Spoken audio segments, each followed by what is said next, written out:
नमस्कार साथियों, एनालाइजर में आपका स्वागत है।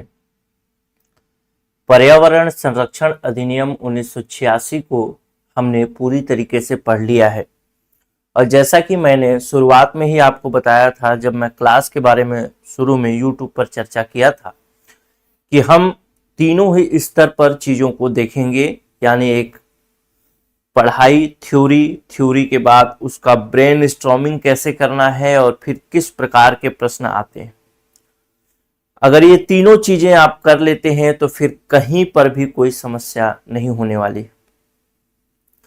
तो आज के इस वीडियो में हम पर्यावरण संरक्षण से संबंधित MCQ यानी बहुविकल्पीय प्रश्न देखेंगे और आपको मैं कहूंगा कुछ चीजें जिसको आप जरूर ध्यान रखिए और इस चीज को आपके लिए ही नहीं, मेरे लिए भी ये जरूरी है, इसलिए मैं आपको बता देता हूं शुरू में ही कि आप एक काम करिएगा। क्या काम करेंगे वो बताता हूं।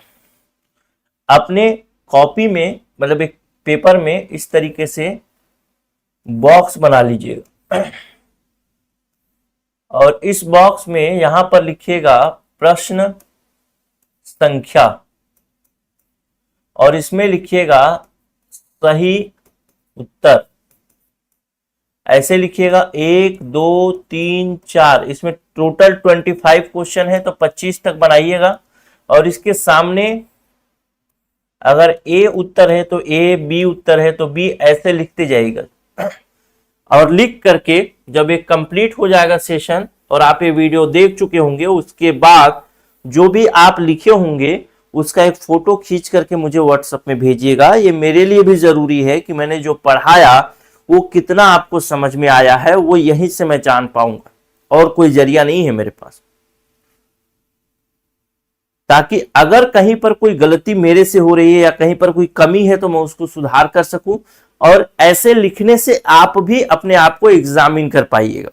तो ईमानदारी से लिखिएगा जो भी आपका उत्तर है और एक काम ऐसे और भी करिएगा, जैसे आपने ऐसे बॉक्स बनाया ना, तो एक तीसरा बॉक्स भी बना दीजिएगा ताकि मेरे को देखने में भी आसानी रहे। तो यहाँ पे प्रश्न संख्या लिख दिया, यहाँ पे सही उत्तर लिख दिया, आपने जो उत्तर दिया है वो, और यहाँ पर आपका उत्तर वो सही हुआ या गलत। जैसे मान लेते हैं प्रश्न संख्या 1, आपने लिखा यहाँ पे बी ऑप्शन आपका सही है। अब मैं अभी इसके बाद बताऊंगा तो आपका ये बी ऑप्शन सही है तो ऐसे टिक मार दीजिएगा, गलत है तो ऐसे काट दीजिएगा। फिर प्रश्न संख्या 2, मान लेते हैं इसका उत्तर आपने सी लिया, सही है तो ऐसे मारिएगा। प्रश्न संख्या 3,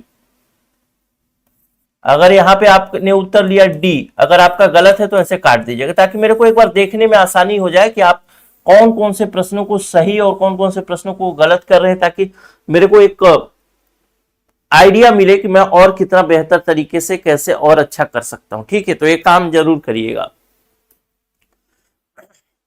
चलिए एक पहला प्रश्न देखते हैं और वैसा आप बना लीजिए। थोड़ा अगर वीडियो को पॉज करना है तो पॉज कर लीजिए, पॉज करके इस चीज को पहले बना ही लीजिए, उसके बाद फिर आप शुरू करिएगा। पहला प्रश्न कहता है, पर्यावरण संरक्षण अधिनियम की धारा 5 के अंतर्गत केंद्र सरकार द्वारा प्रदत्त निर्देश की अनुपालना न करना क्या दंडनीय अपराध है? इसके 4 ऑप्शन दिए गए हैं। इन चारों ऑप्शन में से आपको बताना है। सबसे पहले तो आपको याद आना चाहिए कि धारा 5 क्या है। अगर धारा 5 याद नहीं है तो धारा 5 को एक बार देख लीजिएगा, समझ लीजिएगा। धारा 5 क्या है? निर्देश देने की शक्ति। किसके निर्देश देने की शक्ति? केंद्र सरकार के निर्देश देने की शक्ति। और केंद्र सरकार किसको किसको निर्देश दे सकती है? तो किसी व्यक्ति को दे सकती है, किसी संस्था को दे सकती है, किसी भी प्राधिकरण को दे सकती है, यानी किसी को भी निर्देश इसके अंतर्गत दिया जा सकता है। किस प्रकार के निर्देश दिए जाएंगे? तो पर्यावरण के संरक्षण से संबंधित निर्देश दिए जाएंगे। तो अगर ऐसा निर्देश दिया गया तो उसका अनुपालना नहीं किया गया, यानी उसको माना नहीं गया, उसके आदेश को, ऑर्डर को फॉलो नहीं किया गया, तो क्या यह दंडनीय अपराध होगा? और अगर होगा तो कौन सा ऑप्शन सही होगा? तो मेरा सही उत्तर होगा ऑप्शन नंबर सी। हां, अधिनियम की धारा 15 के अंतर्गत यह क्या है? दंडनीय अपराध है। और अधिनियम की धारा 15 में भी मैंने आपको 2 उपधाराएं बताई हैं, उपधारा 1 और उपधारा 2। उपधारा 1 में कितना दंड है और कौन सी परिस्थिति में दंड मिलता है, उपधारा 2 में कितना दंड है और कौन सी परिस्थिति में दंड मिलता है। आगे आने वाले प्रश्नों में शायद वो सही हो जाए। ठीक, चलिए अगला प्रश्न देखते हैं। इसके डिस्क्रिप्शन को भी आपको पीडीएफ में मिलेगा, तो आप पढ़ लीजिएगा, तो यहीं से आप क्लियर कर लेंगे। ठीक है, देखिए इसमें सब चीजें क्लियर लिखी हुई है डिस्क्रिप्शन में। देखिए धारा 5 केंद्र सरकार को यह शक्ति देती है कि वह पर्यावरण संरक्षण हेतु किसी व्यक्ति, प्राधिकरण या उद्योग को बाध्यकारी निर्देश जारी कर सकती है। यह निर्देश अनिवार्य होता है, न कि केवल सलाहात्मक या अनुशासनात्मक होता है। यदि कोई इन निर्देशों का पालन नहीं करता तो वह धारा 15 के अंतर्गत अपराध का दोषी होगा, और 15 के अंतर्गत यदि उल्लंघन करता है तो 5 वर्ष तक का कारावास और 1 लाख रुपए तक का जुर्माना या दोनों लगाया जा सकता है। ध्यान रखिएगा, यहाँ पे न तो साधारण कारावास न ही कठोर कारावास की बात की है, सामान्य तौर पर कारावास की ही बात की गई। यदि अपराध लगातार जारी रहता है तो प्रतिदिन 5,000 रुपए का अतिरिक्त जुर्माना लगाया जा सकता है। तो इस प्रकार से धारा 15(1) और 15(2) को बहुत अच्छे तरीके से पढ़ना है, क्योंकि वहां से प्रश्न पूछे गए। अगला प्रश्न, पर्यावरण प्रयोगशालाएं स्थापित करने का अधिकार किसे दिया गया है। ये तो बहुत आसान है, हमने इसको पढ़ा भी है कि पर्यावरण प्रयोगशालाएं स्थापित करने का अधिकार, पढ़ा तो सब है, वहीं से प्रश्न है। लेकिन आप अपना उत्तर ले लीजिए, उसके बाद मैं अपना उत्तर बताता हूं।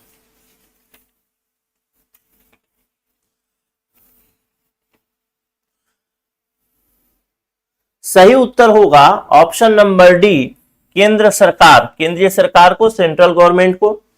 और पर्यावरण प्रयोगशाला के विषय में हम 3 धाराएं देखते हैं। पहली धारा जो कि पर्यावरण प्रयोगशाला स्थापित करने की बात करता है वह है धारा 12। धारा 13 कहता है कि एक सरकारी विश्लेषक नियुक्त किया जाएगा, और धारा 25 में बताया गया है कि सरकारी विश्लेषक की योग्यता, वेतनमान आदि कैसे निर्धारित होगी। और एक धारा 14 है, यानी ये सरकारी विश्लेषक जो रिपोर्ट बनाएगा वो कोर्ट में मान्य होगा। समझ गए होंगे। चलिए अगला प्रश्न देखते हैं। हाँ, धारा 15(2) के अनुसार यदि अपराध दोष सिद्धि के 1 वर्ष बाद भी चलता रहता है तो दंड क्या होगा। चलिए फट से आप उत्तर लिख लीजिए, क्या होगा आपका सही उत्तर।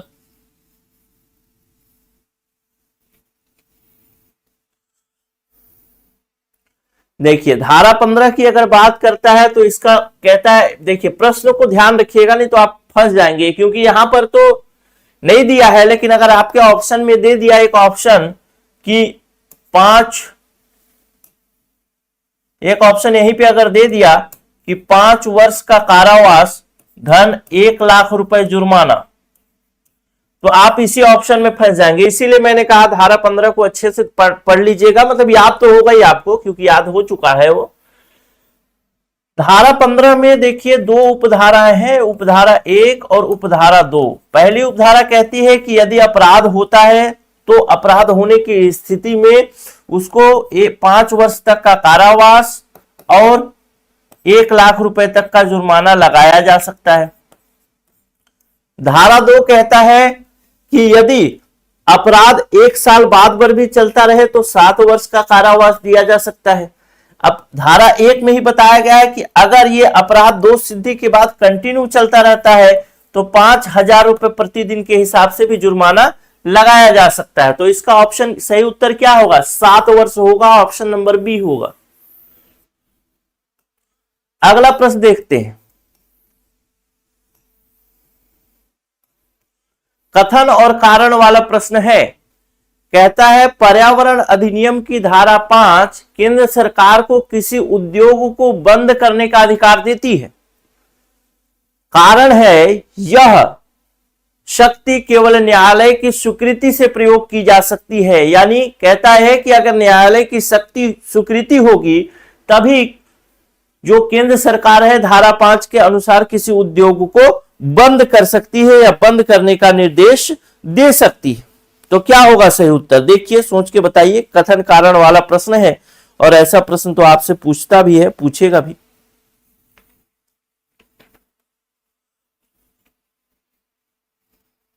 क्या होगा?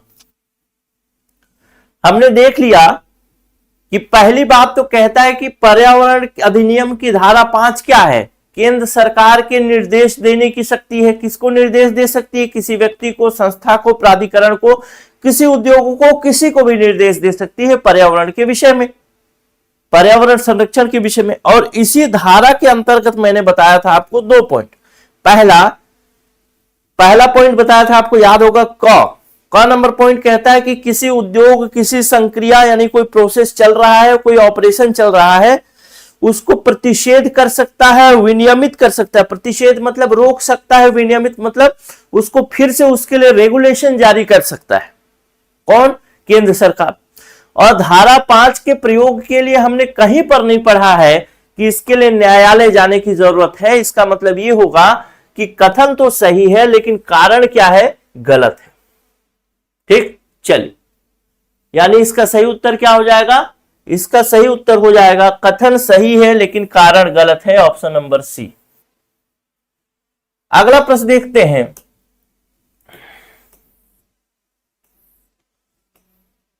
फिर से कथन कारण वाला प्रश्न है।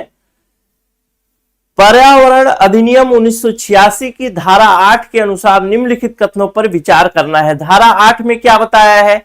परिसंकटमय पदार्थ के बारे में बताया है। हजार्डियस जो क्या बोलते हैं उसको, मटेरियल है, उस मटेरियल के बारे में बताया है कि उसका जो परिसंकटमय पदार्थ है, हजार्डियस मटेरियल है, उसका उपयोग कैसे किया जाएगा। तो उसी में बहुत सारी चीजें बताई गई हैं, आपको सही उत्तर बताना है इसमें। परिसंकटमय पदार्थों का उपयोग केवल केंद्र सरकार की अनुमति से किया जा सकता है। बिल्कुल, धारा 8 में बताया गया है कि जो भी परिसंकटमय पदार्थ होंगे उसके लिए क्या करेगा? केंद्र सरकार नियम बनाएगी। केंद्र सरकार नियम बनाएगी और बताएगी कि किस स्तर तक परिसंकटमय पदार्थ का उपयोग करना है और किस विधि से करना है, कौन से सेफ्टी गार्ड्स का प्रयोग करना है, सुरक्षात्मक उपायों का प्रयोग करना है। यह सब धारा 8 में ही बताया गया है। तो इसका मतलब यह है कि पहला कथन तो सही हो गया। दूसरा कथन कहता है परिसंकटमय पदार्थ का गलत हाथलान दंडनीय अपराध है, यानी परिसंकटमय पदार्थ को गलत तरीके से हैंडलिंग किया गया जो कि निर्देश में नहीं है, इसका मतलब वो अपराध है। ये भी सही है। तीसरा कथन कहता है परिसंकटमय पदार्थों के विषय में राज्य सरकार के नियम बनाती है, तो यह कथन गलत हो जाएगा। धारा 8 में कहीं पर भी नहीं लिखा है कि राज्य सरकार किसी भी प्रकार से नियम बना सकती है परिसंकटमय पदार्थ के लिए। वैसे इस अधिनियम को पूरा पढ़ेंगे तो आपको समझ में आएगा कि राज्य सरकार के पास कोई शक्ति नहीं है। इस अधिनियम के अंतर्गत कुछ शक्तियां हैं जो केंद्र सरकार दे दे, लेकिन ऐसे कोई शक्ति नहीं। सारी शक्तियां किसके पास है? केंद्र सरकार के पास ही है। डिस्क्रिप्शन पढ़ लीजिएगा, पीडीएफ में मिलेगा। चलिए, एक प्रश्न पूछता है। इस प्रश्न में एक परिस्थिति दिया गया है, एक पिक्चर बताया गया है कि कौन सी परिस्थिति में आपको कौन सा उत्तर सही होगा, वो पूछा है।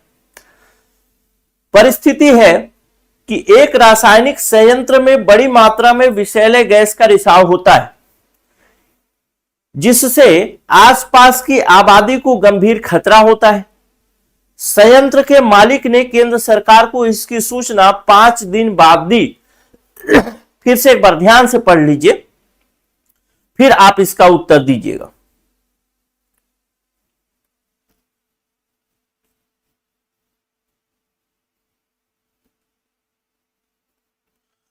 ठीक, एक रासायनिक संयंत्र में बड़ी मात्रा में विषैले गैस का रिसाव होता है जिसके आसपास की आबादी को गंभीर खतरा होता है। संयंत्र के मालिक ने सरकार को इसकी सूचना 5 दिन के बाद दी। तो क्या, अब इसका उत्तर बताइए। उपरोक्त परिस्थिति में पर्यावरण संरक्षण अधिनियम 1986 की किन धाराओं का उल्लंघन हुआ है?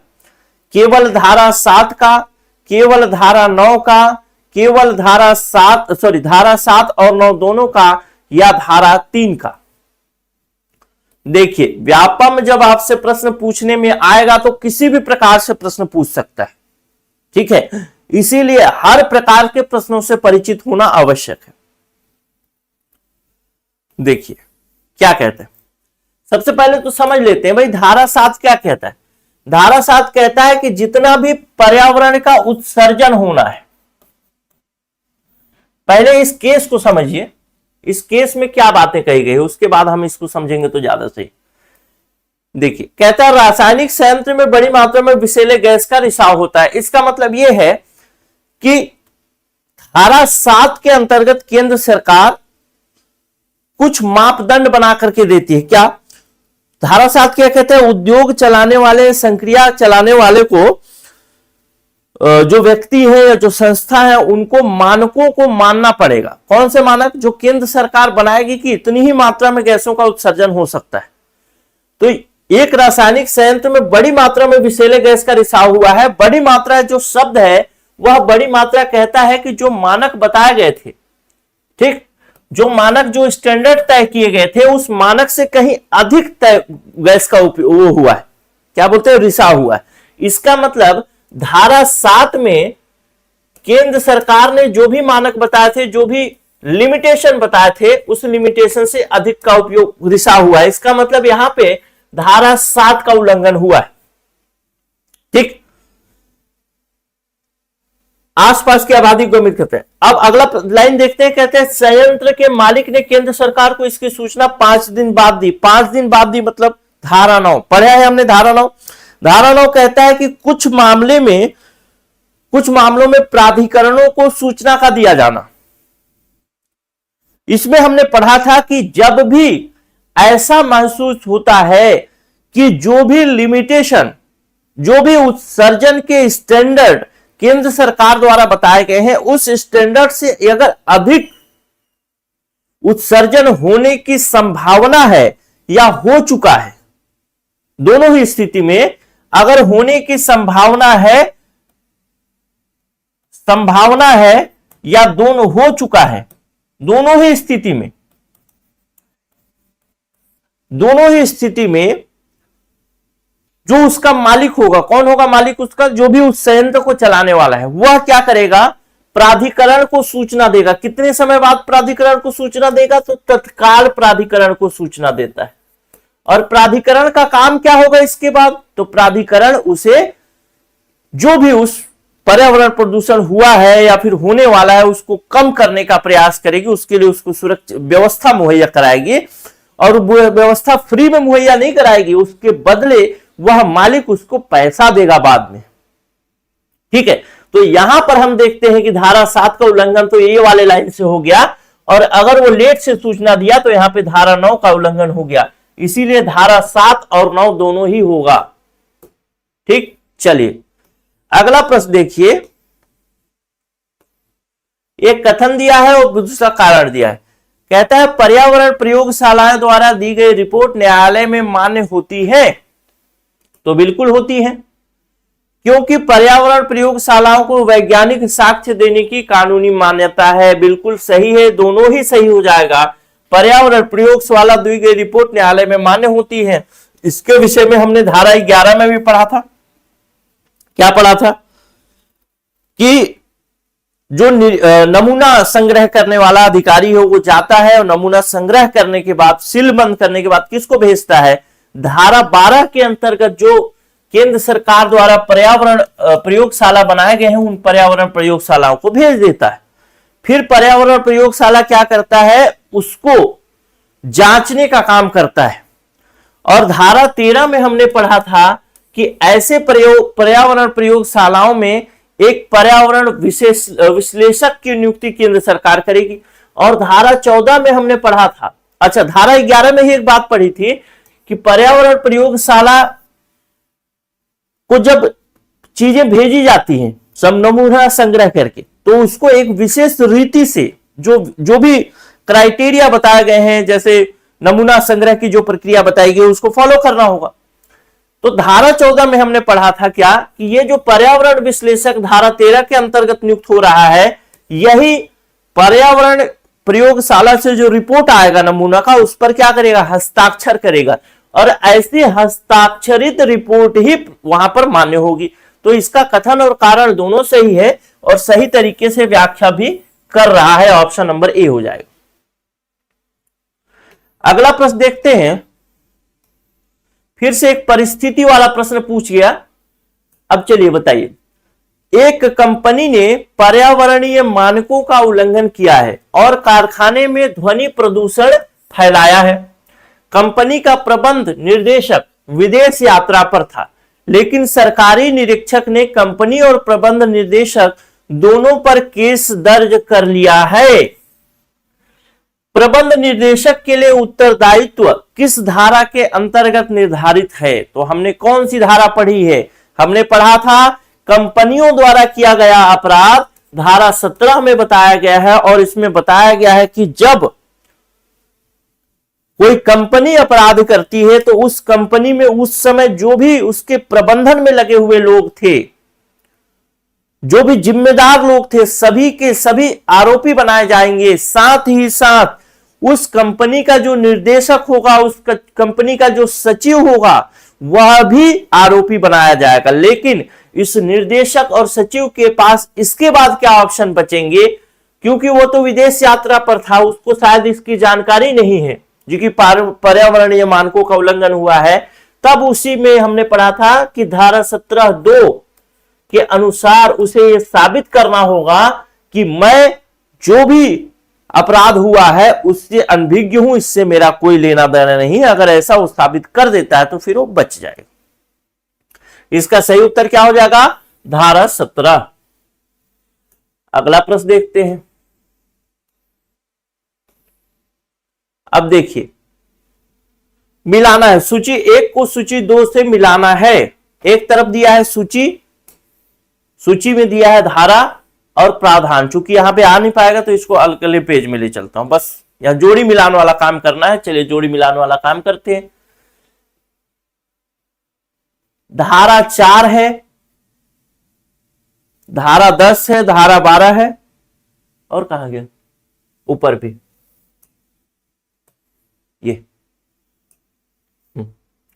धारा 3, धारा 4, धारा 10 और धारा 12 ये यहां पे आ जाता। यहां पे लिख देता हूं। धारा 10 यहां पे है, ये धारा 12 नीचे लिख दिया तो कंफ्यूज नहीं होना है। ठीक, चल अब इसको मिलाना है। जोड़ी क्या होगा? जोड़ी सही जोड़ी मिलाना है। सबसे पहले देखते हैं धारा 3। धारा 3 किससे संबंधित है?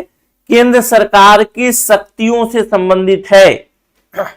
शक्तियां और कार्य से संबंधित है। आप लोग पहले मिला लीजिएगा, मिला के पहले लिख लीजिए आप लोग, ठीक, मेरे बताने से पहले, ताकि आपको पता रहे ए का क्या होगा, ए का 2 होगा, ऐसे करके मिला लीजिए आप। ठीक, बी का क्या होगा एक कागज में लिख लीजिए, फिर नीचे ऑप्शन दिखाऊंगा तो सही मार लीजिएगा। तो धारा 3 किससे है? केंद्र सरकार की शक्तियों से संबंधित। धारा 4 किससे है? तो निरीक्षण का अधिकार, निरीक्षण हेतु प्रवेश, पर्यावरण अधिकारियों की नियुक्ति। तो धारा 4 किससे संबंधित है? पर्यावरण अधिकारियों की नियुक्ति। धारा 10 किससे संबंधित है? तो निरीक्षक का अधिकार और निरीक्षण हेतु प्रवेश। और धारा 12 किससे संबंधित है? पर्यावरण प्रयोगशाला। यानी डी का 1 हो जाएगा और ए का 2 हो जाएगा। देखते हैं नीचे क्या है। इसका है ए का, धारा 3 का क्या होगा? धारा 3 का 2 होगा। तो धारा 3 का 2 किस में है? ए में है और बी में है, तो ए और बी में से होगा। अब बी का क्या होगा? 4 होगा, 1 होगा, तो बी क्या है? धारा 4। धारा 4 होगा पर्यावरण अधिकारियों की नियुक्ति, तो बी का हो जाएगा 4। बी का हो जाएगा 4, यानी ऑप्शन नंबर ए सही उत्तर हो जाएगा। ठीक है, चलिए अगला प्रश्न देखते हैं। फिर से जोड़ी मिलाने वाला प्रश्न आ गया है। जोड़ी सूची 1 को सूची 2 से मिलाना है। चलिए देखते हैं इसमें थोड़ा। ठीक, कार्य से संबंधित प्रश्न दिया है, पर्यावरण अधिकारी दिया है, अधिकृत प्रयोगशाला दिया है, निरीक्षक दिया है, केंद्र सरकार दिया है। इसके क्या क्या इधर कार्य हैं वो बताया गया। अब जोड़ी मिलाइए। आप लोग जोड़ी मिला करके लिख लीजिए कि ए का क्या होगा, बी का क्या होगा, सी का क्या होगा और डी का क्या होगा। जैसे ऑप्शन बताऊंगा तो फिर मार लीजिएगा टिक। अब मैं शुरू कर रहा हूं। सबसे पहले देखते हैं केंद्र सरकार। डी से मिलाना करता हूं। तो केंद्र सरकार के अंतर्गत क्या होगा? अधिनियम के प्रावधानों को लागू करना, नमूनों का परीक्षण, स्थल निरीक्षण एवं साक्ष्य संग्रह, शक्तियों और निर्देशों का सर्वोच्च स्रोत। तो यही होना चाहिए, डी का 4 होना चाहिए। अब निरीक्षक का काम क्या है, तो स्थल निरीक्षण एवं साक्ष्य संग्रह, बिल्कुल सही। अधिकृत प्रयोगशाला क्या करता है, नमूनों का परीक्षण करता है। पर्यावरण अधिकारी क्या करता है, अधिनियम के प्रावधानों को लागू करता है। पर्यावरण अधिकारी की नियुक्ति की बात किसमें की है, तो धारा 4 में की गई है, आपको मालूम होगा, याद होगा। ठीक, तो कुल मिला के ए का 1 हो जाएगा, बी का 2, सी का 3 और डी का 4। तो ऑप्शन नंबर ए ही ऐसा है, तो ऑप्शन नंबर ए हो जाएगा मेरे हिसाब से। अब आप उतना उत्तर देख लीजिएगा। अगला प्रश्न देखते हैं क्या कहता है। अधिनियम के अंतर्गत केवल केंद्र सरकार को अधिकार प्राप्त है, राज्य सरकार की कोई भूमिका नहीं है। बिल्कुल सही कथन कह रहा है। ठीक, दूसरा कथन कहता है केंद्र सरकार को कुछ अधिकार सौंप सकती है। केंद्र सरकार राज्य सरकार को कुछ अधिकार सौंप सकती है।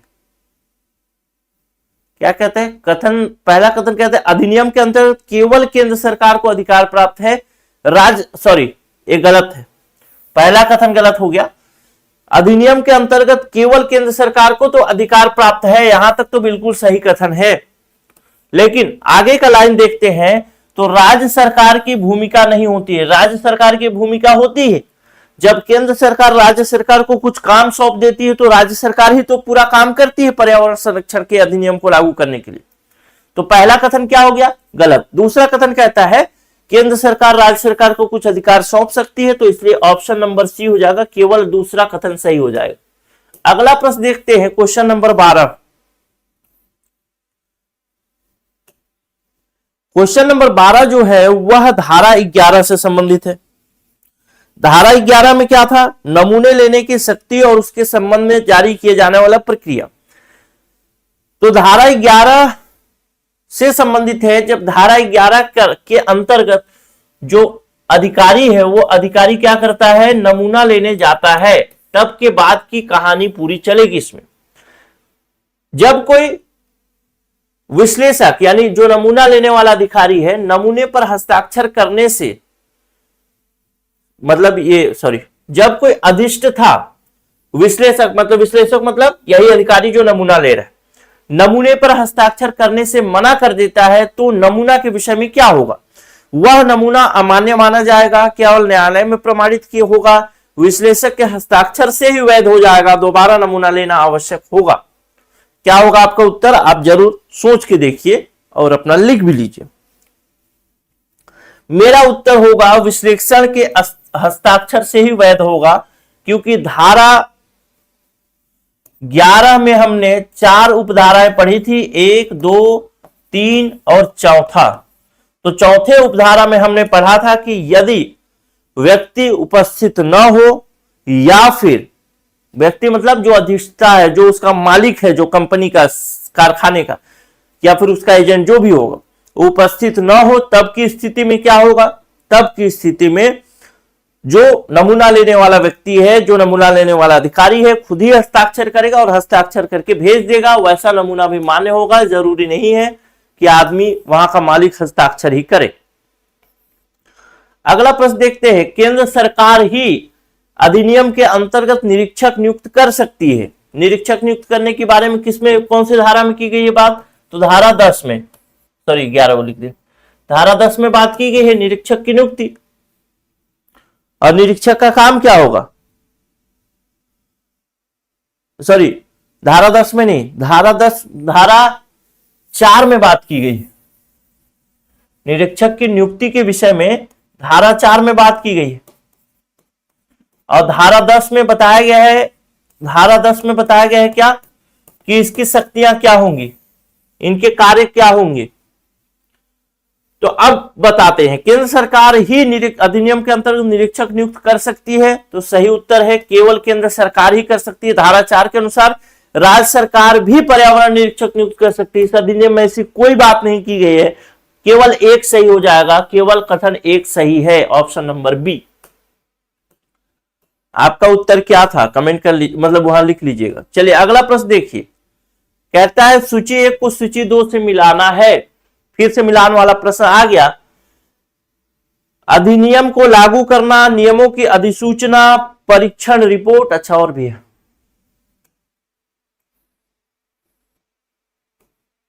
ये तो नहीं बन रहा है इसमें, चलिए मिला लेते हैं।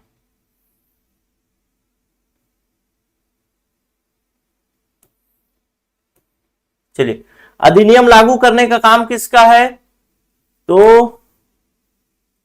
ये होगा केंद्र सरकार का ही काम है अधिनियम को लागू करना, जो कि उसने अधिनियम को लागू किया था ना, कब किया था?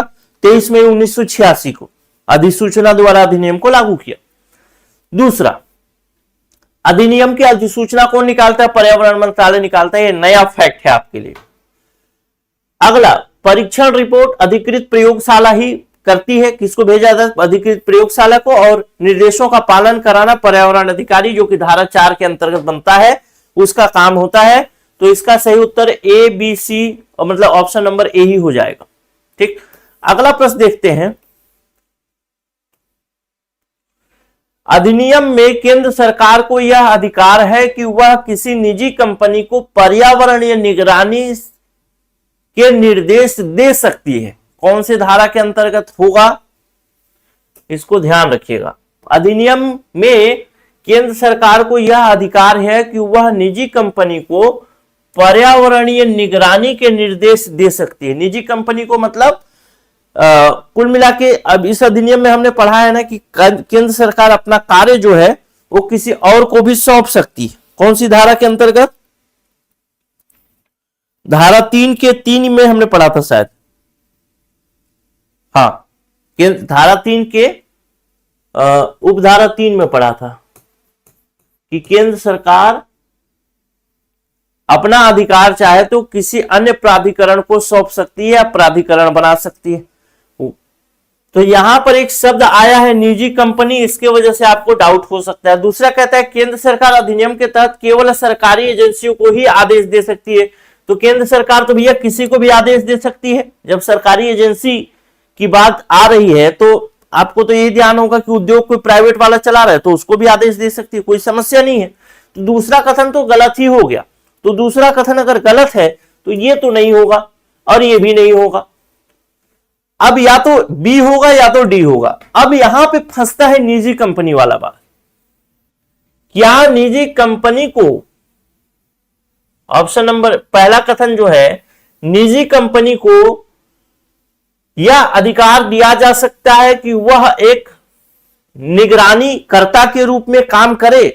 तो इसका उत्तर होगा बिल्कुल हां, दिया जा सकता है, क्योंकि इस अधिनियम में कहीं पर भी ऐसा शब्द का प्रयोग नहीं किया गया है कि यह केवल सरकारी प्राधिकरण को ही दिया जाएगा। हो सकता है किसी निजी प्राधिकरण को भी दिया जा सके। तो धारा 3 की उपधारा 3 के अंतर्गत यह निजी प्राधिकरण को भी दिया जा सकता है, निजी अथॉरिटी को भी दिया जा सकता है, प्राइवेट सेक्टर को भी दिया जा सकता है, कोई दिक्कत नहीं है।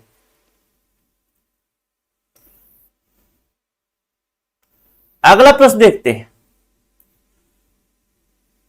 अब यह प्रश्न थोड़ा मजेदार है। कहता है पर्यावरण अधिनियम के अंतर्गत पर्यावरणीय निरीक्षण की कानूनी प्रक्रिया को उचित क्रम में लगाइए। पहले क्या आएगा, उसके बाद क्या आएगा, उसके बाद क्या होगा? पहला कहता है परिसर में प्रवेश, दूसरा नमूना एकत्र करना, तीसरा विश्लेषण हेतु प्रयोगशाला भेजना, चौथा निरीक्षण रिपोर्ट तैयार करना। तो सबसे पहला क्या होगा? कोई भी नमूने की बात की जा रही है। धारा 11 को ध्यान करिए। धारा क्या था? धारा 11। धारा 11 में क्या करता है? सबसे पहले वो एक आदेश दे देता है कि हम क्यों, किस कारण से आपके कंपनी में आ रहे हैं, क्यों हम आपका नमूना संग्रह करना चाह रहे हैं, अपना उद्देश्य बताता है, एक नोटिस दे देता है। और फिर वो नोटिस के बाद वो लेने आता है। अब जरूरी नहीं कि वो नोटिस दे ही, अगर जांच का विषय है तो नोटिस नहीं भी दिया जा सकता है, औचक भ्रमण भी किया जा सकता है। ठीक, वो धारा 10 में बताई गई। धारा 10 जो है वो निरीक्षण से संबंधित है। और धारा 11 जो है, धारा 11 संबंधित है किससे? ये धारा 11 संबंधित है नमूना लेने की प्रक्रिया से। यहां पे प्रश्न जो पूछा है नमूना लेने की प्रक्रिया से पूछा है। अब आप इसको पहले जोड़ी बना लीजिए कि पहले क्या आएगा दूसरा क्या आएगा, नीचे ऑप्शन दिखाऊंगा मैं। तो सबसे पहले कोई अधिकारी जाएगा नमूना लेने, तो क्या करेगा, पहले परिसर में प्रवेश करेगा, यानी पहला नंबर पहले आएगा। दूसरा क्या करेगा, दूसरा काम इन तीनों में से चुनना है।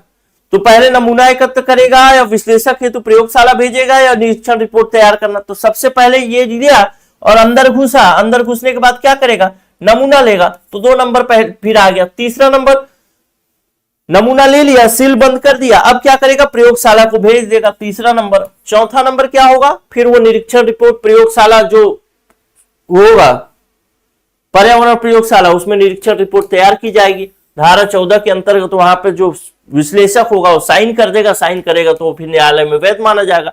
यानी 1 2 3 4 ऑप्शन नंबर ए हो जाएगा। नहीं दिख रहा होगा तो ये ऑप्शन नंबर ए। ठीक, अगला प्रश्न देखते हैं।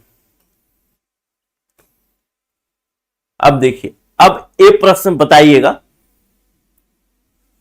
कथन है अधिनियम की धारा 15 के अनुसार निरंतर उल्लंघन पर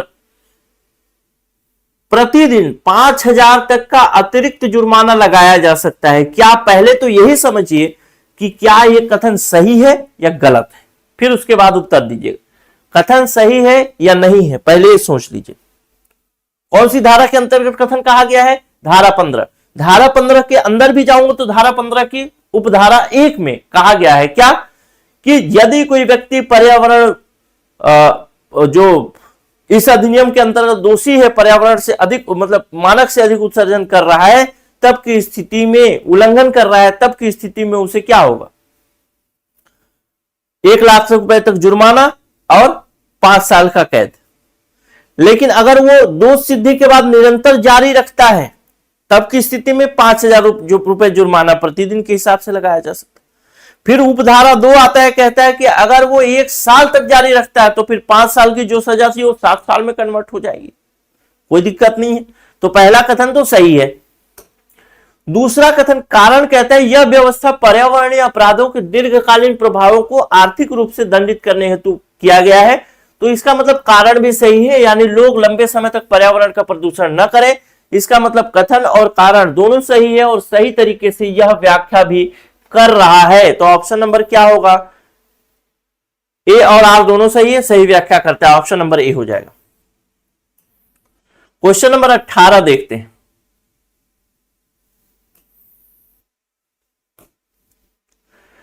निम्नलिखित में से कौन से कथन पर्यावरण संरक्षण अधिनियम 1986 की धारा 3 से संबंधित है, चलिए बताइए। ऐसा भी प्रश्न पूछा जा सकता है। पहला, केंद्र सरकार पर्यावरण गुणवत्ता बनाए रखने हेतु मानक निर्धारित कर सकती है। इसमें से आप अपना चूज कर लीजिए पहले। अब फोटो खींच के भेजना है, बताया हूं ना, कागज में लिखिएगा और उसको फोटो खींच के मेरे को भेजिएगा, ताकि मुझे पता चले कि और मैं कैसे इंप्रूव करूं चीजों को। धारा 3 से संबंधित पहला कथन देखता हूं। अब आप लोग लिख चुके होंगे मेरे को लगता है, अब मैं अपना शुरू कर रहा हूं। केंद्र सरकार पर्यावरण गुणवत्ता बनाए रखने हेतु मानक निर्धारित कर सकती है। तो क्या धारा 3 के अंतर्गत कर सकती है, बिल्कुल कर सकती है।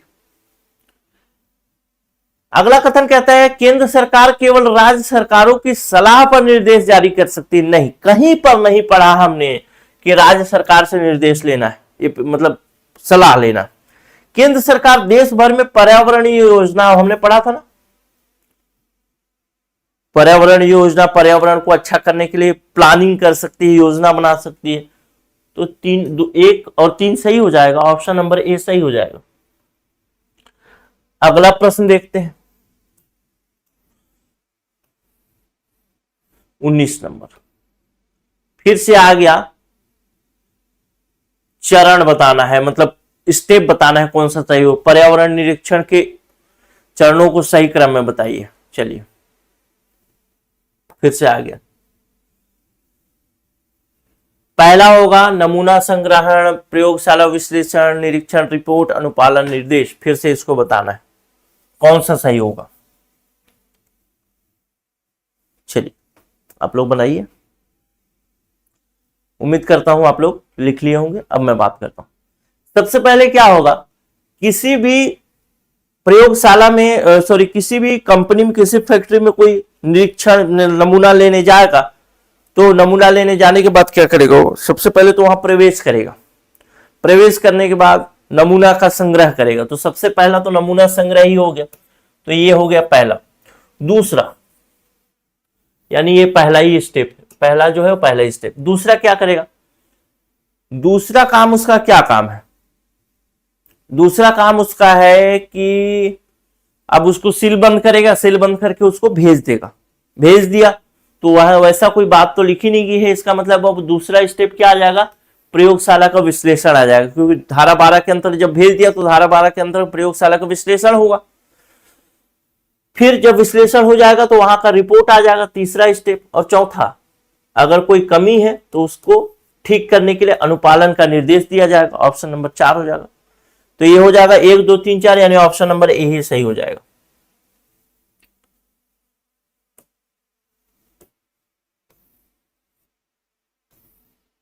ठीक, अगला प्रश्न देखते हैं। पर्यावरण अधिनियम की धाराओं का उल्लंघन करने पर प्रथम बार अधिकतम कारावास की अवधि कितनी है? धारा 15(1) याद करिए, अधिकतम कारावास कितना है? 5 वर्ष। और फिर दोबारा जब 1 साल तक दोषी पाया जाता है तब 7 वर्ष। ऑप्शन नंबर बी हो जाएगा। क्वेश्चन नंबर 21 देखिए, कथन और कारण। यह अधिनियम केंद्र को पर्यावरणीय आपातकाल घोषित करने का अधिकार नहीं देती है। दूसरा कहता है केंद्र सरकार आपदा एवं गंभीर खतरे की स्थिति में विशेष शक्तियां ग्रहण कर सकती है। तो पहला कथन ही गलत है, दूसरा कथन सही होगा, यानी पहला गलत दूसरा सही। Option number B. ठीक, क्योंकि इसमें कहीं पर भी पर्यावरण आपातकाल घोषित करने की बात कही गई है, नहीं कही गई, वो कुछ स्पष्ट नहीं। अगला प्रश्न देखते हैं। एक परिस्थिति बताया गया है, एक अदालत में उद्योग के खिलाफ मुकदमा चल रहा है जिसमें उसने भारी वायु प्रदूषण फैलाया। ठीक, एक आरोप है कि उसने भारी वायु प्रदूषण फैलाया। उद्योग का दावा है कि उसे केंद्र सरकार ने पर्यावरणीय मंजूरी दी थी। पर्यावरणीय मंजूरी दी थी मतलब कि कितना उसको, उद्योग को कितना वायु प्रदूषण वो फैला सकता है, उसके लिए उसने परमिशन ले रखा था, लाइसेंस मतलब वो रखा था, अनुज्ञा पत्र, अनुज्ञप्ति ले रखा था। ठीक, परमिशन ले रखा था कितना फैलाएगा। उद्योग का दावा है कि उसे केंद्र सरकार ने पर्यावरण मंजूरी दी थी। इस दावे की वैधानिकता किसके आधार पर परखी जाएगी? यानी वह अधिक दावा से अधिक पर्यावरण प्रदूषण फैला रहा है, वायु प्रदूषण फैला रहा है या नहीं, कैसे माना जाएगा? कैसे करें? तो ऑप्शन नंबर ए कहता है विश्लेषक की रिपोर्ट, ऑप्शन नंबर बी कहता है विश्लेषक अधिकृत प्रयोगशाला का परीक्षण, ऐसे करके बहुत सारा ऑप्शन दिया। तो सबसे पहला तो देखते हैं कि अगर वो अधिक वायु प्रदूषण कर रहा है या नहीं कर रहा है, इसके लिए क्या प्रक्रिया अपनाई जा सकती है। तो सबसे पहला जो नमूना विश्लेषक होगा वो जाएगा और जाकर के वहां से क्या करेगा? नमूना कलेक्ट करेगा। नमूना कलेक्ट करके उसको सील बंद करेगा, हस्ताक्षर लेगा। अगर हस्ताक्षर कर रहा है तो ठीक है, नहीं कर रहा है तो फिर धारा 12 के अंतर्गत वो सील बंद करके धारा 12 के अंतर्गत 11 के अंतर्गत ही प्रयोगशाला को भेज देगा। धारा 12 के अंतर्गत प्रयोगशाला उसको स्वीकार कर लेगा। धारा 13 के अंतर्गत जो उसका सरकारी विश्लेषक नियुक्त हुआ था वह धारा 12 के अंतर्गत क्या करेगा? उसका विश्लेषण करेगा, एक रिपोर्ट तैयार करेगा। जब रिपोर्ट तैयार कर देगा तो धारा 14 के अंतर्गत हस्ताक्षर करके दे देगा। तो यानी अधिकृत प्रयोगशाला का परीक्षण का रिपोर्ट जो होगा वही इसका क्लियर करेगा, वही कि भाई ये वायु प्रदूषण मानक से कम है या अधिक है। अगला प्रश्न देखते हैं, क्वेश्चन नंबर 23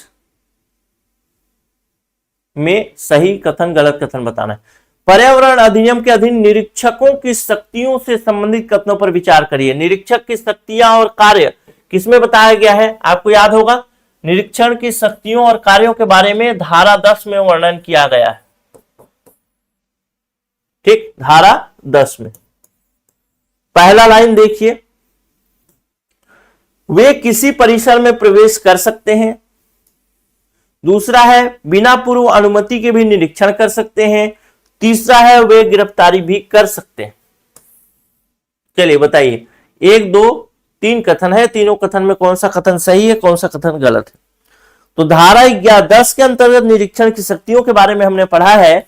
तो उसमें हमने पढ़ा है कि वह किसी भी परिसर में प्रवेश कर सकते हैं। उसके कुछ तरीके हो सकते हैं, कुछ कारण हो सकते हैं जिसके कारण वो प्रवेश करेगा, और उन कारणों को स्पष्ट तौर पर हमने पढ़ा भी था। ठीक, कौन कौन से 4 उपधाराएं पढ़ी थी हमने।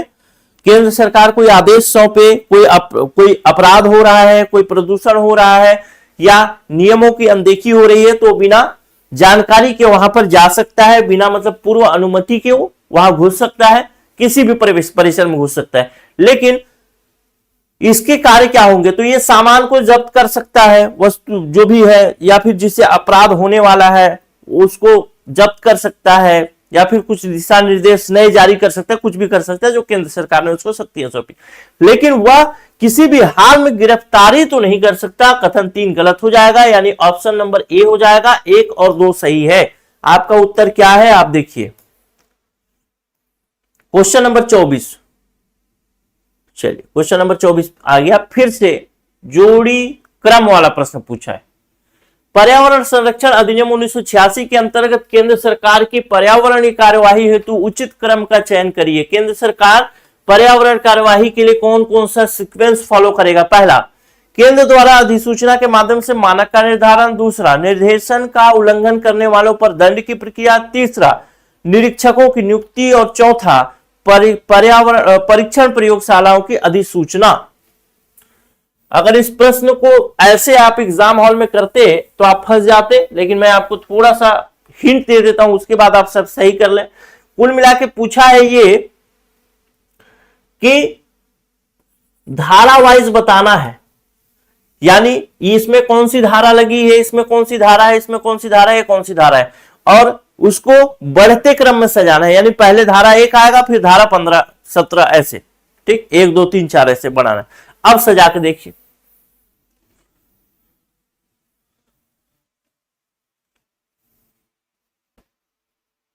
क्या होगा। तो सबसे पहला तो केंद्र सरकार द्वारा अधिसूचना के माध्यम से मानक निर्धारित किया जाएगा, पहला हो गया, आप लोग लगा लीजिएगा। दूसरा, निर्देशों का उल्लंघन करने वाले के दंड की प्रक्रिया जो है वो है आपका 15 में। निरीक्षकों की नियुक्ति जो है वो धारा 4 में है। परीक्षण प्रयोगशालाओं को अधिसूचना निकालना वो धारा 12 में है। तो सबसे पहले क्या आएगा, 3 आएगा। अरे ये तो धारा लिख दिया। सबसे पहले 3 आएगा, निरीक्षकों की नियुक्ति होगी, केंद्र सरकार द्वारा अधिसूचना के माध्यम से मानक निर्धारित किया जाएगा।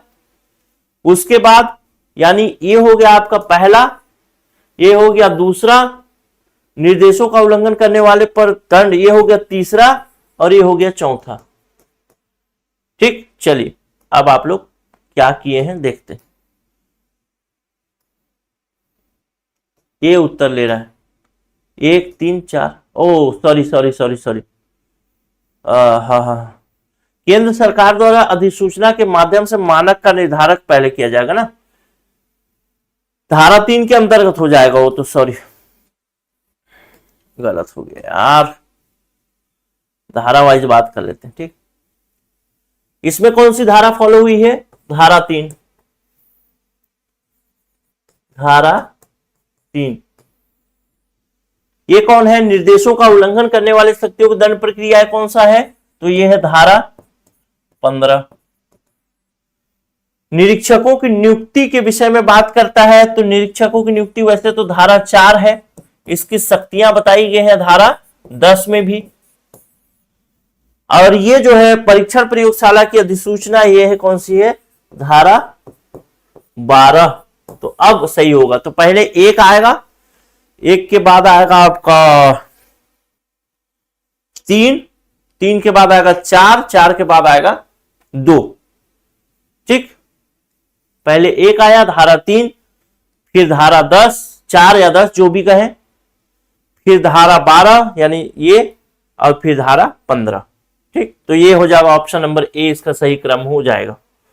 गलत हो गया यार मेरे से, भूल गया था उसको थोड़ा सा, इसलिए भूला नहीं था, ध्यान नहीं दिया। अब सूची 1 और सूची 2 को मिलाना है। बहुत आसान प्रश्न है। अब इस आसान प्रश्न को बनाइए। क्या कहता है? पहला कहता है जैविक प्रदूषण है, रासायनिक प्रदूषण, रेडियोधर्मी प्रदूषण और भौतिक प्रदूषण। इसको सूची 1 को सूची 2 से मिलाना है। जैविक प्रदूषण में कौन कौन से आएंगे? रेडियोधर्मी में कौन सा आएगा? परमाणु विकिरण आएगा, सही है, यानी सी का 3 हो जाएगा। जैविक प्रदूषण में, रासायनिक प्रदूषण में कीटनाशक और रसायन आएगा, जैविक में यही आएगा, और ध्वनि प्रदूषण में ही आएगा, यानी 1 2 3 4 सही हो जाएगा। ऑप्शन नंबर यही हो जाएगा। ठीक, चलिए, तो प्रश्न यही तक था। 25 प्रश्न। उम्मीद करता हूं कि आप लोग अच्छे से इसको सही करे होंगे और सही तरीके से समझे होंगे। अच्छा, ये वीडियो हो सकता है कि YouTube में भी डलेगा। ठीक, तो जो बच्चे लास्ट तक देखे हैं, YouTube में अगर देख रहे हैं, अगर ये वीडियो YouTube में डला है और वो सीएमओ का कोर्स लेना चाहते हैं, तो भाई हमारा नया बैच शुरू हो रहा है और न्यू बैच में भी हम इसी से पढ़ाएंगे। क्या बोलते हैं? इसी उत्साह से पढ़ाने वाला हूं। तो इस न्यू बैच में एडमिशन आप ले लीजिए। व्हाट्सएप नंबर है 94 064 21 014। इस नंबर पे व्हाट्सएप करिए और कोर्स अपना ज्वाइन करिए। डिस्काउंट ऑफर नहीं होगा तो थोड़ा बहुत डिस्काउंट भी मिल जाएगा। आप कोर्स अपना ले सकते हैं, ज्वाइन कर सकते हैं और इसी उत्साह के साथ पढ़िए। चीजों को एकदम से व्यवस्थित करके पढ़ते चलिए। और हाँ, अगर हो सकता है, जो लोग पेड क्लास वाले हैं उनको मैं बता दूं, हो सकता है कि इसका एक और भाग ले आऊंगा एमसीक्यू का, ताकि हर चीज थोड़ा बहुत जो कहीं कहीं पे छूट गया है, जैसे इसमें देखेंगे तो धारा 2 से संबंधित प्रश्न नहीं है, 3 से है, 4 से भी है थोड़ा बहुत, 5 से थोड़ा बहुत है, लेकिन 6 से उतना अच्छा क्वेश्चन नहीं है, 7 से है, 8 से भी है, 9 से भी है, 10 से भी है, 11 से बहुत अच्छा नहीं है, नमूना के संग्रह वाला, वो थोड़ा क्लियर हो जाना चाहिए। और बाकी 15 के बाद की धाराएं नहीं है इसमें, 16 धारा जो है उसको भी पढ़ना है। तो उसके लिए मैं सोच रहा हूं कि एक और वीडियो ले आऊंगा। और बाकी आपने जो बनाया होगा ना, उसको जरूर मेरे को भेजिएगा ताकि मैं समझ सकूं। इसी क्रम में आपको बनाना था। ये प्रश्न संख्या, सही उत्तर और आपका उत्तर सही हुआ या गलत हुआ उसको देखना था। तो यहाँ पे प्लस, अगर सही हुआ तो राइट, गलत हुआ तो ऐसे करके भेजिएगा मेरे को, ठीक है? फोटो खींच के व्हाट्सएप में, ताकि मैं देख सकूं मेरे को और कितना मेहनत करना है। नमस्कार, जय हिंद।